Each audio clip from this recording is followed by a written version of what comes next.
ইরানের সর্বোচ্চ নেতা আয়াতুল্লাহ আলী খামেনিকে হত্যার আগে যুক্তরাষ্ট্র ও ইসরায়েল এর মধ্যে ঘনিষ্ঠ গোয়েন্দা ও তথ্য আদান প্রদান হয়েছিল বলে জানিয়েছেন অভিযান সংশ্লিষ্ট একাধিক ব্যক্তি। হামলার আগে মার্কিন কেন্দ্রীয় গোয়েন্দা সংস্থা সিআইএ গুরুত্বপূর্ণ তথ্য পায়, যা হামলার সময়সূচি পরিবর্তনে বড় ভূমিকা রাখে।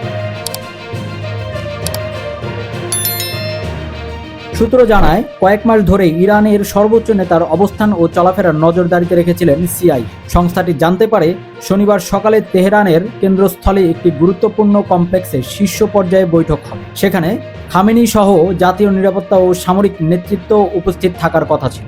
এই তথ্য পাওয়ার পরই যুক্তরাষ্ট্র ও ইসরায়েলে হামলার সময় পরিবর্তন করে। মূলত রাতের অন্ধকারে হামলার পরিকল্পনা থাকলেও বৈঠকের খবর পাওয়ার পর শনিবার সকালে আঘাত হানার সিদ্ধান্ত নেওয়া হয়। ইসরায়েলের ধারণা ছিল বৈঠকে উপস্থিত থাকবেন মোহাম্মদ পাকপুর, প্রধান commander Islamic Revolutionary Guard Corps IRGC, Aziz Nasirzadeh প্রতিরক্ষা মন্ত্রী, আলী শামখানি মিলিটারি কাউন্সিলের প্রধান, Sayyed Majid Mousavi aerospace force commander, Mohammad Shirazi উপগোয়েন্দা মন্ত্রী।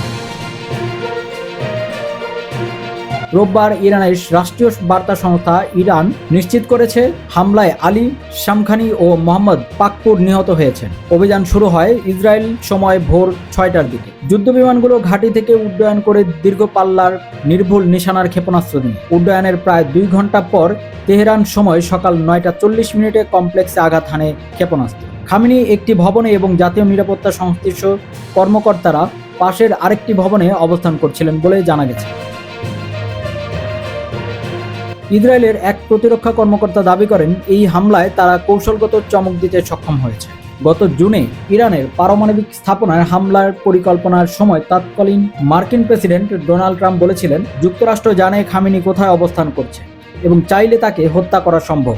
সাবেক এক মার্কিন কর্মকর্তা জানান, সে সময় ব্যবহৃত গোয়েন্দা নেটওয়ার্কের তথ্যই সাম্প্রতিক অভিযানে কাজে লাগানো হয়েছে। গত বছরের 12 দিনের সংঘাতের সময় খামেনি ও আইআরজিসির যোগাযোগ ও চলাফেরা সম্পর্কে যুক্তরাষ্ট্র বিস্তারিত তথ্য সংগ্রহ করে। খামেনির মৃত্যুর ঘটনায় ইরানের নেতৃত্বে বড় ধরনের শূন্যতা তৈরি হয়েছে। এখন প্রশ্ন উঠেছে, কে হবেন তার উত্তরসূরি? বিশেষজ্ঞরা বলছেন, দেশটির রাজনৈতিক ও সামরিক নেতৃত্ব বড় রদবদল আসতে পারে।